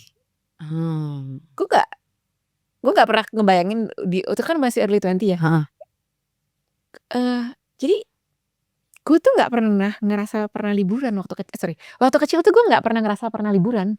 Ada liburan tapi gue gak pernah yang istilahnya liburan kayak lu ke Bali seminggu itu gak pernah. Terlalu singkat liburannya? Iya hektik semua. Jadi kayak gak berasa liburan. Kayak bahkan gak liburan. Dan sekalian nyanyi kali waktu itu sekali manggung. Dan di belasan sampai umur 20-an tuh gue gak liburan. Gue kerja terus. Tapi bukan gimana karena di otak gue ngapain lagi ya. Kayak gue gak ada habisnya ya. Apalagi gitu loh. Jadi ketika gue abis nikah itu gue kayak ya gue bilang sama laki gue pengen bebas tentuin gue mau ngapain. Gue gak tahu mau ngapain dulu nih. Gue gak mau kerja dulu nih. Gue mau jalan-jalan deh, menikmati yang kemarin gue gak pernah alamin. Ya udah jadi gue banyak jalan-jalan sendiri juga. Terus kalau tiap tahun nih karena lo udah tahu gitu kan pentingnya jalan-jalan tuh penting ya gitu kan, ngelepas stres, ngeliat tempat baru tuh ternyata meaningful banget. Lo ngerencanain gak tiap tahun at least sekali atau berapa kali gitu deh? Setiap tahun kalau bisa sekali, tapi nggak maksa juga sih gue, lihat sikonnya, heeh. Ya sempet sih setiap tahun sekali, tapi habis itu enggak. Dan ini sekarang belum sih, ya paling kalau sekarang mah, ini ke Bali hampir gak tiap bulan sih, setahun Ada enggak. job atau? Enggak, main aja sama anak gue, Oh, emang liburan aja. best place. Heeh, jadi lagi sering ke Bali aja terus sama ke Bandung yang nggak jauh-jauh dulu. Oke. Kalau semenjak after bocil ya, Mhm. after ada bocil ya, ketika gue bilang, "Aku mau liburan nih," ya gue nggak perlu nanya laki gue lagi bisa atau enggak. Jadi gue pergi aja sama anak gue, bawa neninya terus bertiga gitu. Entar laki gue kalau bisa nyusul, kalau enggak. Karena kan dia jadwalnya padat banget. Oke. Iya. Udah padat lagi ya dia ya? Apa Iya, padat terus? bersyukur banget pandemi kan, wah, Iya, udah iya. akhirnya padat lagi, heeh. Wow, makin sering liburan nih. Iya. Kalau untuk lagu nih Dek, pernah nggak lo kayak healing terus karena dengerin lagu itu gitu? Lagu yang lagi suka gue dengerin, setiap gue mau kerja, kan gue butuh santai dulu nih, misalnya gue lagi di dalam mobil, gue Iya. diem aja terus gue dengerin musik, biar semangat pagi-pagi. Itu Naif, hidup itu indah. Oh, Naif Hidup Itu Indah. Oh, itu dari album Titik Cerah tahun 2002 tuh kalau nggak salah. Gue suka aja liriknya, maksudnya itu liriknya sederhana banget, mudah sekali. Tapi baru berasa pas umur segini gue dengerin tuh kayak oh gue baru terus gue langsung kayak semangat banget. Baru kayak paham nih keindahannya. Soalnya kadang sekedar mengetahui sama experiencing itu beda banget. Bener. Kayak misalnya Aku ada tuh bisa menerjemahkan tuh dengan bahasa yang lebih terstruktur. kan ada orang yang bilang iya kalau hidup itu misalnya yang perfect atau mungkin yang indah tuh yang kayak gini kayak gini kayak gini. Oh iya iya, atau mungkin kita nonton kita ngeliat orang lain, iya ya kayaknya enak ya, oh itu yang indah. Tapi ketika lo bener-bener bisa ngerasain that feeling itu loh. That feeling karena ini dia nih. bener. Karena menurut gue gak ada yang perfect. Lo mau cari kesempurnaan ya Tuhan aja, ya kan? Iya, tapi lo harus bisa mencari keindahan dari apapun yang lo lihat saat itu tuh pasti ada keindahannya kalau lo bisa merasakan dan melihatnya. Ada loh yang nggak kelihatan tapi sebenarnya bisa lo lihat dan bisa lo rasain setiap hari. Itu sih yang ya itu lagu itu. Gue kalau lagi mau kerja atau lagi itu gue suka dengerin itu. Itu part of your morning routine ya. Lo ada gak sih Dek kayak morning routine mungkin selain denger lagu tadi gitu ya? Sebenarnya itu bukan nggak tiap hari juga, tapi gue lebih kayak lagi sendirian di mobil ada pasti gue dengerin lagu itu, pas apalagi kalau mau kerja. Jadi gue kayak zen langsung kayak oke, gue happy atau gue lagi ya kayak gitu-gitu sih. Oke. Karena kalau gue tuh kayak karena udah umur kali ya, udah bener-bener setiap pagi tuh udah harus stretching yang kayak yoga gitu, yoga simple aja sih vinyasa gitu. Dan ya itu part of my morning routine gitu, sama ya meditasi juga ya kan untuk kayak bikin pikiran lo tuh lebih terfokuskan gitu, nggak yang berantakan kemana-mana. Ya itu sih sama kadang-kadang ada lagunya ini, gue suka lagu, jadi ada satu soundtrack film About Time, Rachel McGowan, siapa sih namanya dia, Rachel, pokoknya Yang mana Dek? About Time bukan yang Korea tapi yang versi Inggris. Itu ada lagu judulnya The Luckiest Ben Folds. Nah itu juga gue suka dengerin rutin. Lagunya sebenarnya agak happy sad, tapi justru bikin lo merasa makin bersyukur. Karena bersyukur tuh emang kunci sih. Malah katanya kan gue sempet discuss juga lah sama Mas Didi, lo mungkin kenal ya, Mas Didi AGP. Jadi ya. itu seangkatan sama nyokap gue kalau nggak salah kalau SMA-nya. Oh I see. Kayak seinget gue kayak. Gue tuh discuss kayak November ini tuh emang untuk orang-orang yang peka gitu ya. Banyak message berdatangan nih, message seputar kehidupan lah ya, yang untuk mengarahkan kita tuh supaya jadi orang yang lebih baik lah gitu. Dan kadang ada message juga yang mungkin untuk beberapa orang harus disampaikan nih ke banyak yang lain, message yang untuk berhubungan sama karya juga gitu. Dan emang sebaiknya kita tuh bisa menerima, menangkap semua pesan-pesan itu tuh dengan tangan terbuka gitu. Ya memang sekarang kan kalau ngomongin soal energi dan message itu kan di era ini tuh kan memang eranya yang semakin kayak gimana ya, lu tuh kayak siapa nih yang bisa lulus, ibaratnya gitu gak sih? Yang bisa lulus siapa aja nih?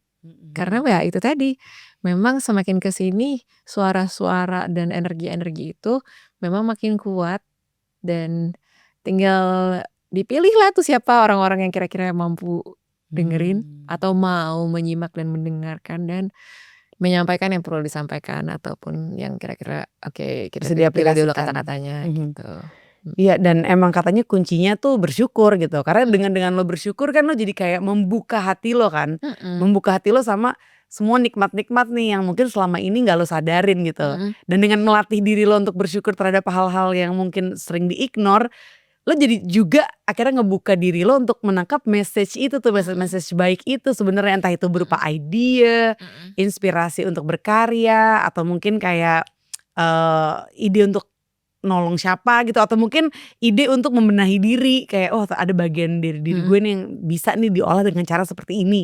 Iya kan? Kayak inspirasi Lo sih. cukup kayak meditate sebentar aja sih, kayak 3 menit 5 menit ya gak sih, kayak merem terus fokus sama sesuatu, terus ya itu ya lo belajar mulai kayak dengerin gitu loh. Tapi banyak soalnya orang yang juga susah meditasi kan, karena pikirannya Aku terlalu juga susah susah banget. Karena emang pikiran tuh kayak streaming terus kan. Dan meditasi kan kadang nggak harus yang bener-bener sampai kosong banget gitu. nulis Jangan sambil tiduran susah. juga bisa kok sebenarnya kan. Yang penting gimana kita bisa mundur untuk observe si pikiran-pikiran itu gitu.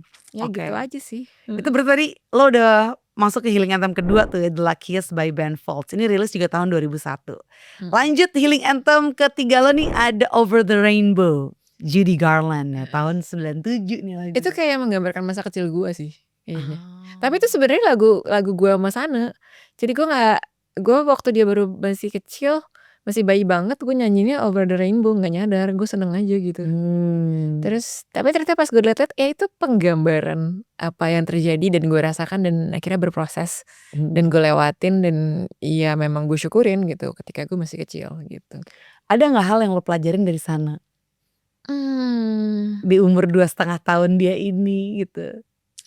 Kadang kan kita sebagai orang tua ya nggak disangka gitu, ternyata kalau gue pribadi ternyata banyak ya nih anak-anak tuh ngajarin gue gitu, terutama untuk masalah ekspresif, cara pandang mereka ngeliat sesuatu. Kadang tuh kalau gue seneng tuh kalau misalnya liburan nih sama anak-anak, Terus gue tuh switch off otak gue, terus gue pakai otaknya mereka nih untuk ngeliat sesuatu. Kayak misalnya ih ada monyet lompat-lompat, ada 5 aku lihat, gue nggak lihat kan, tapi kan mereka dari sudut anak-anak kecil yang bener-bener kayak ngelihat sesuatu tuh lebih alive gitu somehow. yang gue pelajari memang ya itu imajinasi, itu bener. Imajinasi dan keberanian dan ekspresif. Apalagi kan 2 tahun. Ekspresif banget kan. Gue seneng ya gue seneng, sedih apa. Nah itu tuh sebenarnya adalah hal yang sampai detik ini masih jadi pelajaran buat gue. Untuk tahu sebenarnya gue lagi happy, atau gue lagi sedih, atau gue lagi seneng, atau gue lagi marah. Itu nggak bisa bedain ya, susah bedain gitu. Udah mulai bisa, tapi masih belajar gue, masih terus belajar. Nah Mas Hana tuh gue bisa belajar gitu loh. Walaupun kalau dia kan ketahuan ada tantrumnya ya kalau bocil. Cuma itu gue mulai belajar dari dia. Sama imajinasi sih, akhirnya gue jadi suka ngayal bareng dia. Jadi ya bener sih, bener itu gue ngalamin kayak misalnya kita lagi udah mulai lewatin yang banyak pohon-pohon kiri kanan, terus dia suka ngayal ada monkey gitu. Terus gue lanjutin, di mana? Wah itu ya, kamu takut gak? Tidak takut. Dia bilang gitu, gini. Terus gue jadi kayak belajar berimajinasi dan ngayalin sesuatu dan siapa tahu bisa jadi bermanifestasi. Iya beneran, ada monyet beneran nih. Atau dia ngayalin apa gitu kan. Ya mungkin itu sih yang gue pelajarin dari sana. Challenge-nya apa nih Dek? Sebagai ibu, challenge-nya mengelola emosi gak sih?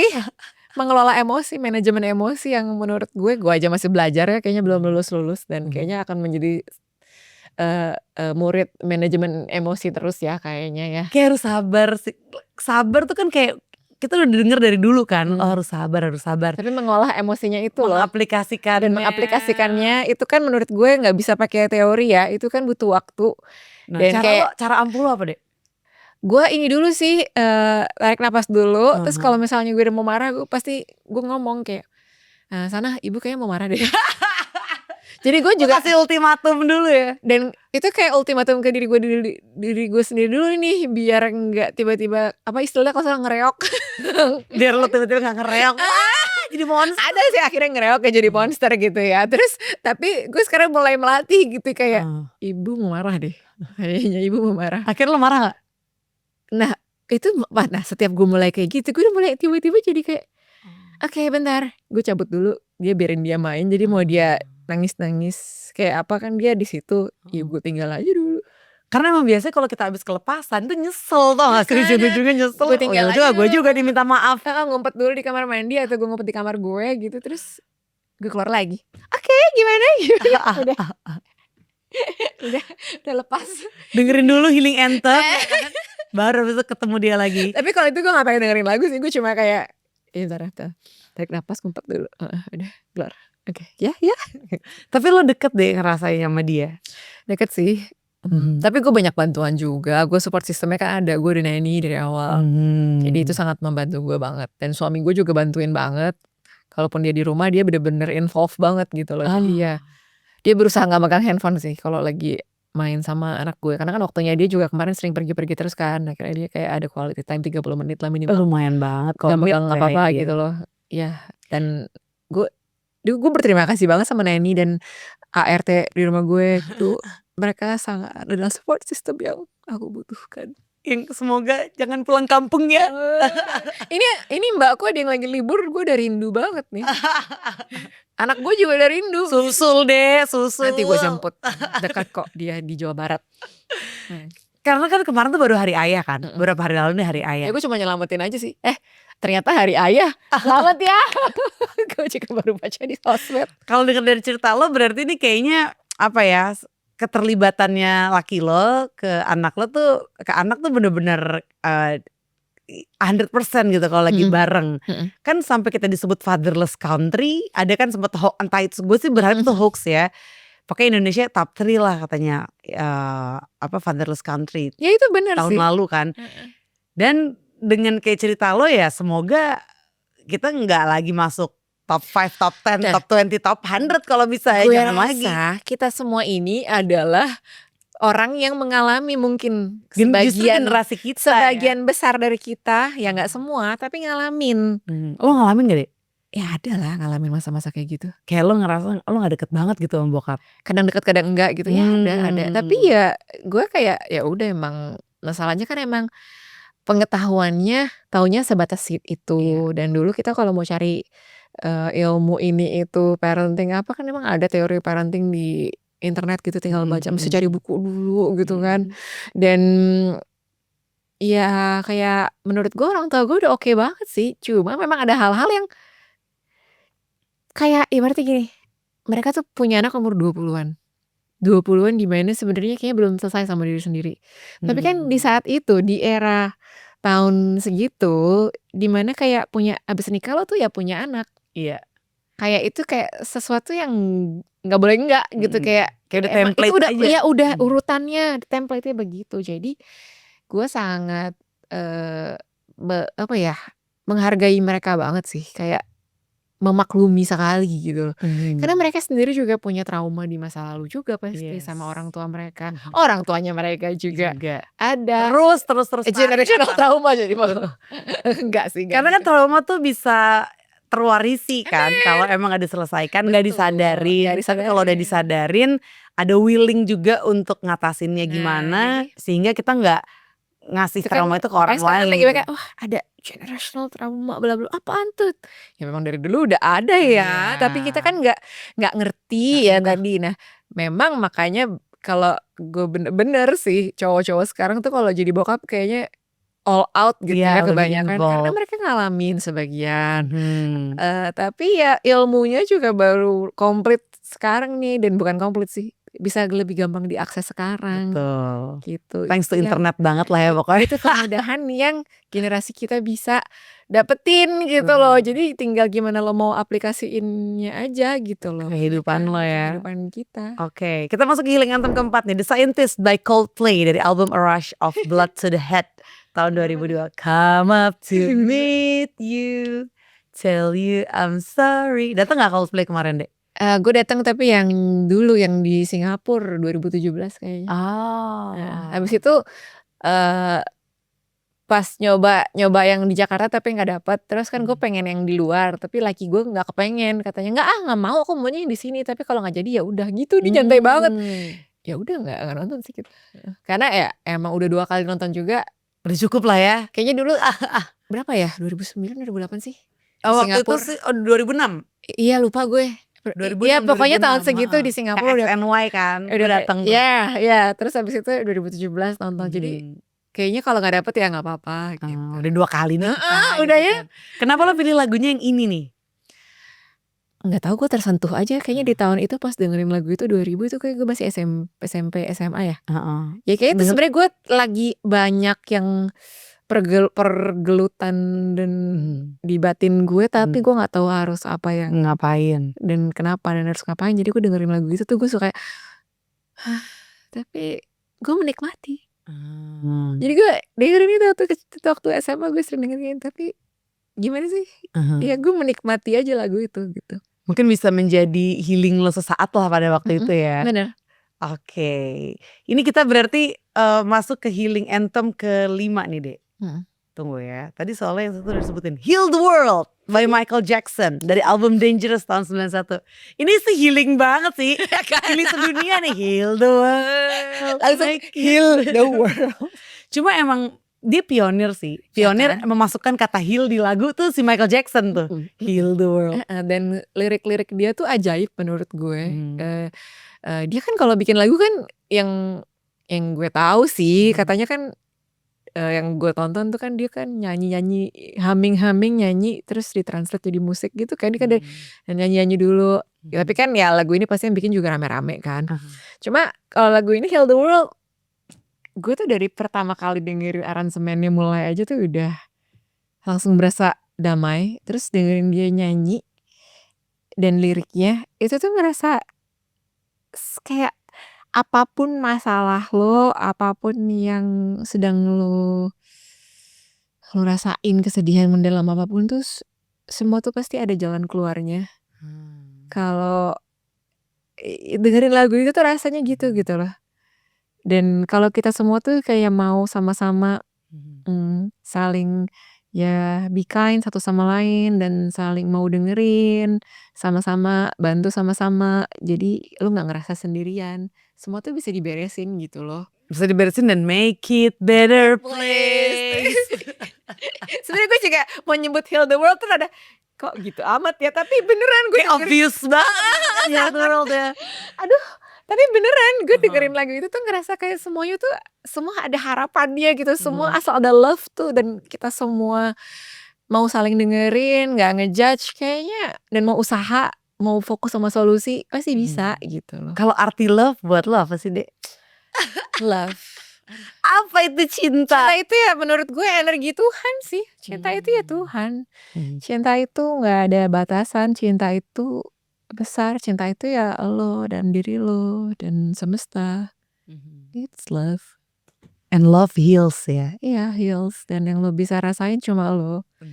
Dan jangan lupa sering berkomunikasi juga sama Tuhan. Minta juga. Mintanya ya pakai bahasa Indonesia aja. Lo mau, aku mau ini nih. Jadi sering-sering gue kalau ke diary misalnya gue sering ngomong gitu. Hari ini aku mau ini gini kayak lu kayak cerita aja gitu ke orang tua sih. Dan itu ke Tuhan sambil cerita ke diri lo sendiri. Ya itu love sih menurut gue. Ya lo pertama lo tanya love itu Tuhan. Ya Allah semesta apapun itu ya God. Ya itu. Lo nulis jurnal Dek? Enggak bisa. Jurnal itu kan kayak sudah struktur gitu-gitu. Enggak juga. Kan? Intinya itu dengan lo nulis kayak aku pengen ini deh. Itu kan gue jurnal baru mulai. Gue jadi baru jadi kemarin kan gue konsul nih. Aduh gue lagi rame banget nih pikiran gue. Dia coba ngomong gini, coba ya lo ambil buku tulis, lo tulis. Tapi jadinya belum nulis kayak hari ini bla bla bla. Enggak, gue cuma gini. Renovasi kamar. Terus udah. Jadi karena udah lama gak kebiasaan nulis.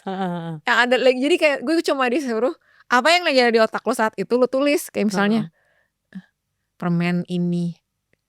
Hal-hal yang paling absurd dan yang paling penting yang ada di kepala. Jadi gue mencoba tulis, jadi tidak terstruktur gitu. Jadi kayak gue random aja nulis. Tapi untuk latihan sih menurut gue gak apa-apa sih. Setidaknya ada kata-kata gitu kan yang lo misalnya yang lo translate dari ke otak ke si tulisan gitu. Iya macet nih, capek. Gue bener-bener cuma nulis gini. Macet, capek banget. Si titik. Gitu doang. Ini yang terakhir gue tulis, Heeh. renovasi kamar harus kejadian tanggal segini. Karena gue orangnya paling suka menunda yang namanya urusan rumah ya. Procrastinate. Sangat. Tapi deh gue ngeliat lu sekarang ya, Iya. itu jauh lebih ceria, jauh lebih optimis, Heeh. kayak lebih laid back juga gitu. Heeh. Ya dulu sih bukannya lo terus orang yang kayak kaku terus kayak apa ya, kayak robot itu ya enggak juga Enggak, gitu. dulu emang gue dingin. Cuma kalau iya Ada sekarang tuh kayak dingin lebih nih. hangat terus lebih kayak lebih ceria sih ya, ceria dan lebih Iya. optimis sih gue ngelihatnya. Iya setelah berproses bertahun-tahun sih. Ya itu namanya healing. Menurut gue healing itu kan bukan berarti lo ke mana gitu, ke puncak terus lo ke gunung terus lo balik lo healing kan enggak kan. Yes. Lo nonton ini terus lo bilang lo healing, habis nonton lo sembuh. Healing itu kan sebuah proses yang berkelanjutan terus menerus seumur hidup lo. Yang menurut gue jangan dicari kesempurnaannya, tapi ya lo nikmati prosesnya itu, di situ lo bisa banyak belajar untuk menikmati dan merasakan dan melihat keindahan yang lo nggak pernah bisa lihat gitu loh, dan Sebelumnya. kembali ke diri lo sendiri lagi dan kayak ya itu tadi kayak healing itu kan kayak reset lo, kayak kembali ke titik nol.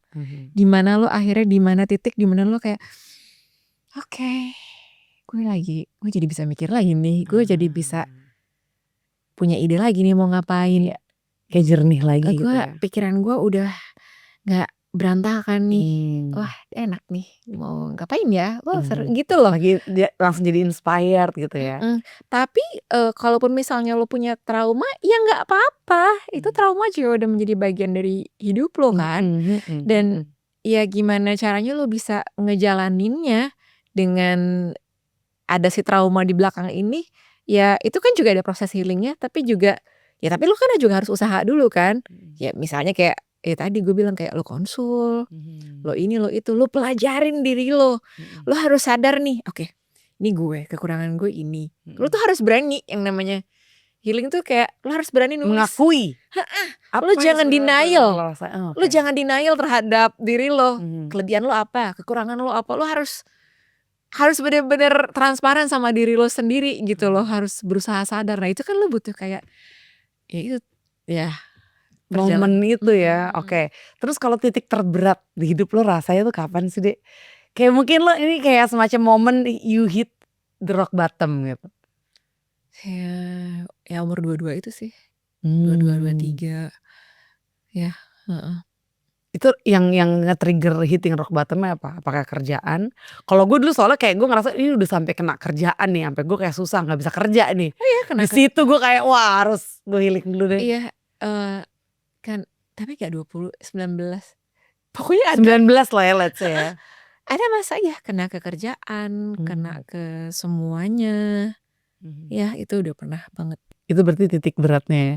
Nah sekarang lo sebagai ibu muda nih deh ya, apa yang mau lo sampein ke ibu muda di luar sana yang juga anaknya masih batita lah, percis kayak anak lo, atau mungkin jajan baru lahiran. Kalian galau? Saya juga galau loh. Kalian stres? Oh saya juga stres. Enggak deh. Gue lebih ke gini sih. Kalau zaman sekarang nih ya, gue tuh suka bingung. Teori banyak banget, ya kan? Ya. Ada aliran ini, ada aliran itu, ada teori ini segala macam, dan semua tuh kan bisa lo dapetin dengan instannya ya. Iya. Ya, jadi tolong dipilah-pilah gitu loh. Kalau kita mau dengerin sesuatu, coba kita dengerin atau kita follow misalnya ke yang memang berkompeten di bidangnya, atau kita tetap baca buku juga. Tapi dari semua teori-teori yang ada, menurut gue untuk sebagai ibu baru, ini standar banget, basic banget sih. Ya ikutin insting kita lah sebagai ibu. Follow your intuition aja sih, karena intuisi kita udah paling yang bener dan tahu apa yang terbaik buat si bocil, si baby, dan semuanya juga teori apapun kan semuanya harus menyesuaikan dengan sikon. Ya benar, harus sesuaikan dengan diri kita juga. Cocok gak nih karakter kita nih mengaplikasikan yang lingkungan ini, rumahnya gitu. Atau suami kita cocok nggak, anak kita cocok nggak, semuanya sih sikonnya harus sesuai. Jadi ya jangan terpatok sama harus ini gitu. Kita harus belajar fleksibel sih, karena semuanya nggak ada yang gitu-gitu aja, apalagi anak gitu kan. Kita harus adaptasi aja terus, ibarat kayak nikah. Nikah itu kalau tiap hari adaptasi. setiap saat. Ya Wah, karena moodnya kan adaptasi. berubah-berubah kan. Semuanya tuh semuanya tuh selalu beda-beda. Semuanya tuh begini-begini. Sama dengan anak. Ya kita makanya ini adaptasi yang baru lagi buat gue dan laki gue. Oh ini gimana nih? Oh gini. Terus dan kasih waktu buat diri lo space untuk nangis, untuk panik. It's okay, jangan ditahan-tahan. Jadi kayak misalnya gue pernah ada satu momen pas keluar dari klinik ke dokter anak ngomong apa, terus gue kayak shock, bukan shock, gue kayak kaget, terus gue keluar ruangan, terus gue langsung di mobil, terus gue nangis. Terus gue kayak nggak bisa mikir, gue bener-bener yang di kasir, mbak bentar deh mbak, gue kok tegang banget ya. Yaudah mbak duduk aja dulu. Iya Kenapa sih? bentar. Baru dikasih tahu penyakitnya gitu. Iya misalnya cuma masalah berat badan, gue tuh bisa kayak di veto gitu, berat badan anak, gue tuh bisa keluar dari ruangan, terus gue bisa kayak nggak bisa pikirnya. Jadi gue kayak bener-bener duduk dulu, ngopi dulu. Ada panik. Anak gue suruh main ke playground dulu gitu. Ya kasih waktu buat diri lo panik, biarin aja nggak apa-apa. Jadi gue ya mbak bentar ya gue belum mau bayar. Ya udah mbak duduk aja dulu. Jadi gue lagi kaget. Padahal itu cuma berat badan loh, tapi gue ngerasa itu berat banget dan di situ lo jangan pernah ngerasa lebay. Menurut karena itu normal. Iya. Itu kan hal baru, lo nggak pernah ngalamin. Jadi kalau lo panik berlebihan ya nggak apa-apa. Yang penting ada fase di mana lo ngerasain dan abis itu ya udah. Emang harus dilewatin, let go gitu ya. Dilewatin. Dan emang harus flow-nya lewat lo gitu. Karena kalau lo suppress, lo hindarin momen itu akan balik lagi tuh momen. Kayak dulu gue masalah breastfeeding, kayak wah itu tuh menurut gue kena banget ke mental sih, maksud gue. Apalagi hormonal imbalance gak sih, lo baru ngelahirin. Iya, nggak ada kata-kata lebay. Wah nih gue lebay banget ya, gue kok jadi nangis mikirin ini. Menurut gue enggak, itu memang harus lo rasain karena lo udah hormonal imbalance, lo bingung, lo adaptasi, lo ada knowledge-nya ini, tapi kok pas dipraktekin kok susah ya. Terus panik, ya nggak apa-apa, tenang aja, lo panik aja dulu, abis itu kan lo bisa tenang. Kalau udah panik, lo baru bisa mikir kan abis itu, oke kita kemana nih? Jadi nggak ada yang selamanya gitu ya, itu cuma proses aja gitu. Dan kalau memang harus dirasain, lo kuat-kuatin diri deh untuk pegangan, untuk ngerasain itu dulu, dan itu nanti akan lewat gitu. Daripada lo kayak tahan kayak berusaha menghindar, deny gitu kan, ujung-ujungnya nanti lo ketika ngalamin yang kayak gitu lagi lo nggak terlatih gitu. Iya, dan untungnya memang sebelum gue anaknya lahir kan gue sama laki gue rajin ikut kelas dan kita rajin riset. Jadi kita udah mempelajari nih. Kelas apa nih Dek? Ya kelas-kelas menyusui lah, kelas-kelas newborn, terus hypnobirthing, apapun itu sih gue lebih ke pengen tahu aja ada teori apa sih di badan kita. Terus berarti suami harus gimana, makanya laki gue harus ikut. Jadi ketika gue mood swing atau apa, dia juga ini part of the journey nih. Ini ada begini-begininya nih bini gue, udah gue dengerin aja deh gitu, gue bantu deh gitu. Nggak diambil hati dia sama dia karena dia udah taw kita udah punya knowledge-nya nih. Itu penting kan. Lo udah punya knowledge-nya jadi lo tahu harus gimana kan gitu. Berarti Ariel tuh termasuk suami siaga ya? Ya siaga. Ya gak sih? Siaga. Dia sering belajar soalnya. Makanya lo bilang dia bapak juga nih, ibu juga gitu ya. So far sih statusnya kan biasanya anak pertama suami, anak kedua yang anak lo gitu kan. Kalau gue enggak, anak pertama gue. So far sih masih gitu. Lo kayaknya enjoy banget peran lo sebagai anak ya Dek ya. Ya gak sih? Dek, kalau pesan lo untuk anak muda nih, generasi muda sekarang, kan lo pernah muda nih ya kan, pernah lebih muda dari ini. Jangan gampang ke-trigger lah. Ya itu tadi sih, jangan gampang reaktif apa-apa. Ya karena kita nggak tahu kan, setiap orang punya, yang tadi gue ulang-ulang, setiap orang punya masalahnya dan strugglingnya masing-masing, dan kita nggak tahu di balik itu ada apa. Jadi ya coba jangan gampang kepancing gitu, apa-apa dipikirin dulu gitu. Terus ya sama menurut gue anak-anak muda zaman sekarang harus bisa bagi waktu antara dunia sosmed dan teman-temannya dan dunia lo terhadap sesuatu yang kayak baca buku, pegang buku, baca buku, grounding. Nah itu memang gampang ya gue ngomongnya sekarang, tapi ya memang tantangannya susah banget sih kalau memang anak-anak muda yang hidup di era sekarang tuh kan. Era Lu informasi. gak kebayang gak sih susah banget. Kalau kita dulu kan Nggak ada sosmed. mana ada, kita tuh Paling bener-bener. mentok tuh SMS. Terus BlackBerry. Iya, Ya soalnya BlackBerry. Mau browsing tuh masih susah dia pakai googling tuh. Jadi masih kita tuh pikiran kita lambat. tuh untuk jernih tuh lebih gampang ya. Iya. Kita tuh untuk kayak oke gue mau santai dulu, gue mau chill, habis itu pikiran gue jernih karena kita nggak banyak informasi sana sini yang Iya. banyak banget yang masuk ke lu gitu loh. Tanpa lu request tiba-tiba lu kan nggak sengaja scroll. Gitu. Apalagi kalau follow akun-akun berita tuh ya, kadang kan berita macam-macam banget tuh. Banyak kan negatif sih. Iya, jadi menurut gue pinter-pinter bagi waktu sih. Jadi harus ada waktunya di mana oke gue cari tahu yang berita di luar sana, gue main sosmed sama gue sama diri gue sendiri, Iya. gue nulis, gue baca, gue duduk ngopi, gue diem aja atau kontemplasi atau ngapain kek gitu, olahraga tapi tanpa megang itu gitu loh. Yes. Kayak Harus harus bisa. sadarin banget mau nggak mau lu batasin karena kalau nggak kebawa terus tuh arus informasi ya. Dan sama ya gitu, gimana caranya lo jangan dikasih meaning. Apapun itu tulisan apa jangan dikasih meaning gitu loh. Kalau emang itu nggak ada hubungannya sama lo gitu. Itu Tadi yang susah. nama-namain pikiran aja ya. Kalau healing quote ada nggak dek?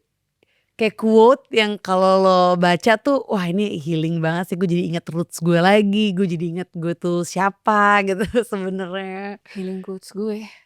Boleh bahasa Indonesia, boleh dari lo sendiri, boleh dari yang pernah lo baca, atau lirik lagu mungkin boleh juga.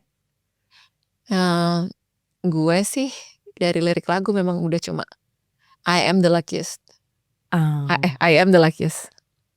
Ya, gue beruntung gitu. Dengan lo udah tahu kan kuncinya tuh bersyukur. I am the luckiest. Si paling beruntung nih. Ya, jadi kita akan terus bermanifestasi keberuntungan yang lain di luar sana. Berangkatnya dari abundant ya, abundant mindset sih. Karena gue sempet agak butuh proses juga tuh untuk bener-bener ngeresapin si abundance itu kan. Sama. Karena kan kita pengennya Itu lama loh gue juga. Kayak bertahun-tahun tuh kayak kok gue gini-gini aja. Kan manifestasi kan bisa berangkat dari ego, dari lack, ketidakpunyaan rasanya kayak rasa kurang, sama bisa bermanifestasi dari abundance. Nah bedanya tuh yang gue pelajarin kalau lo bermanifestasi dari rasa lack, ketika lo udah mendapatkan hal itu, lo tetap masih ngerasa lack. Yes.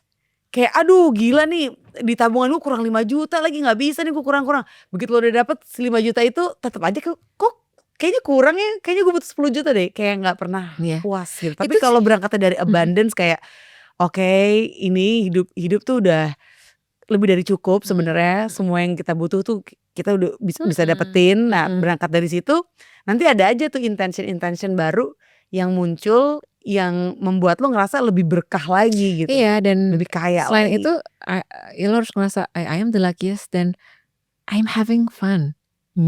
Lo harus ketemu funnya. Setiap lo ngejalanin sesuatu, even itu pekerjaan, lo harus cari funnya nih. Kalau lo udah ketemu funnya, happy-nya nih, wah seru nih. Jadi lo kan selalu ada excitement tiap hari gitu untuk wah ini nih seru banget. Jadi lo gak kepikiran nanti bakal dapet hasil berapa, dapet cuan berapa. Itunya tuh ya memang ada tapi nanti mikirin nanti, tapi gimana caranya ada funnya dulu nih. Yang lo rasain di hati, di pikiran lo. Wah ini fun banget nih gue ngejalanin ini. Itu yang selalu gue inget ketika gue ngerasa udah gak fun lagi, gue berusaha kayak oke gue mundur sebentar nih. Ini udah gak fun nih. Kayaknya ini gak sehat. Nih lihat, jadi panjang. Gak apa-apa dong. Ini ada kayak waktu gue lagi promil. Gue promil tahun 2018 gue start promil. Terus gak baru sampai suntik hormon apa, terus gak berhasil. Promil tuh adalah promil tuh apa? Program hamil. Program hamil. Iya. Gue takut salah. Iya udah promil merek susu atau apa gitu kan. Ya. Jadi waktu itu kan gak berhasil. Terus gue ngerasa kok gue jadi kayak rasanya stres, terus kayak ngerasa ini harus jadi. Kok gue gak berserah ya? Kan yang nentuin bukan gue. Dan ini udah gak, ini funnya hilang, keseruannya hilang. Udah gue mundur, gue gak mau program, gue lupain semuanya, gue gak pikirin. Gue setahun cuma mau olahraga, ngapain nggak pikirin itu. Ya itu sih itu salah satu contohnya tuh kayak gitu loh. Oke. Kalau lu ngerasa kok gue kayak udah ngerasa ini banget. Heeh. Oke, gue mundur dulu nih. Kayak terpatok sama hasilnya gitu ya. Jangan pikir ya lo harus tapi jangan Arahnya memang ke situ, cuma the process itself itu harus dinikmatin gitu, Iya. yang step by stepnya. Oke Dea, thank you banget loh ya Sama-sama. ngobrol-ngobrolnya. Gila gue seneng banget. Bener gak sih gue ngomong apa? Gue mah asal ngomong aja sebenarnya. Gak ada yang bener, gak ada yang salah. Karena Bener. semua kan pendapat. Dan menurut gue tuh emang the truth itu setiap orang tuh beda-beda ya. Iya. Truthnya lo sama truthnya gue tuh beda gitu. Happinessnya lo sama happinessnya gue beda. Yes, dan kita cuma bisa saling sharing aja our experience, my experience of happiness, my experience of healing nih kayak gini. Kayak misalnya ada temen gue gak mau punya anak, terus gue mau punya anak, terus gue gak nyalain dia, lu tuh gini ya itu kan happinessnya dia. Dia udah ngerasa komplit di situ. Ya itu yang kita harus bisa sadar bahwa kita ini diciptakan semua berbeda, gak ada yang sama. Selera gue beda, apa yang bikin gue nyaman beda. Ya itu sih yang paling penting sih menurut gue. Kalau authenticity sendiri deh, lo tuh udah ngerasa lo tuh be authentic gak sih? Kayaknya nggak tahu ya, kayak nggak juga. Karena gue pasti terinfluence dari banyak hal sih.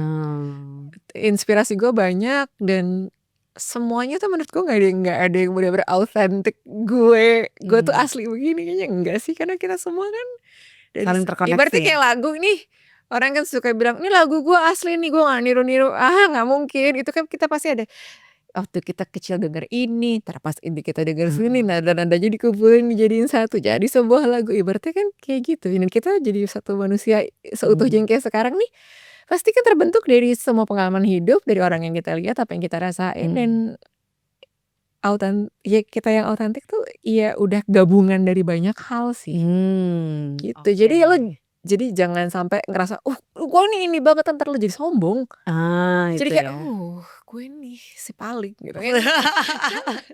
Si paling unik nih, si paling otentik, kok jadi sombong, benar. Iya, memang kita punya keunikan masing-masing, tapi keunikan kita itu kan juga dari inspirasi dari banyak hal yang kita rasain dan lewatin waktu kecil. Dan sampai sekarang ibaratnya gue bisa niru anak gue kan gitu kan. Iya. Kalau gue sih as long as authenticity itu lebih ke arah apa yang kita pikir, align sama apa yang kita rasa, align sama yang kita jalanin gitu. Jadi bener-bener nggak ada intervensi orang yang menurut kita harus gimana sehingga nggak sesuai sama hati gitu. Kan nggak enak kan ngelakuin sesuatu yang tadi people pleaser gitu. Ngelakuin sesuatu yang sebenarnya nggak sesuai, cuma gue paksain demi menyenangkan orang lain. Nah itu sih pentingnya kayak authenticity menurut gue ya, kayak dengan menyadari kalau apa yang kita pikir, ini cocok gak nih apa yang gue rasa. Karena sebelum gue jalanin harus sinkron dulu nih. Kalau enggak mending gue gak usah jalanin gitu. Daripada gue ngejalanin tapi sebenarnya it doesn't come from my authenticity gitu sih. Cuma dalam lebih ke inside out sih ya authenticity. Cuma susahnya tuh kalau di generasi di zaman sekarang tuh kan orang makin kesini makin sadar nih, gue ini nggak gue nih, gue nggak mau nih. Cuma ya itu tadi, kadang-kadang ada hal-hal di mana lo harus kayak tahan dulu, pilih-pilih dulu, lo tunjukin yang ini ke sini. Gimana sih bahasanya ya, kayak nggak semuanya harus sempurna kayak yang lo rencanain. Lo nggak bisa harus selalu jadi diri lo sendiri di gimana sih? Ada di tempat, semua di semua tempat lo harus bisa adaptasi. Di semua lingkungan ya. Lo harus bisa beradaptasi. Ya itu lo tetap jadi lo tahu lo siapa, tapi ada adaptasinya nih. Oke, di sini tapi penempatan diri, penempatannya seperti ini. Kalau di sini begini, nanti cara lo menyampaikan nih kalau sama si orang ini beda sama yang ini. Nah itu loh. Iya. Menurut gue harus tricky. Iya. Kayak lo paham your authentic self, tapi lo juga tahu gimana cara nempatin diri di lingkungan gitu ya, supaya ya hubungannya lancar jalannya karena gitu. Lo walaupun sebenarnya gue senang sendirian, tapi lo hidup gak sendirian gitu. Lo tetap butuh orang lain juga. gitu sih.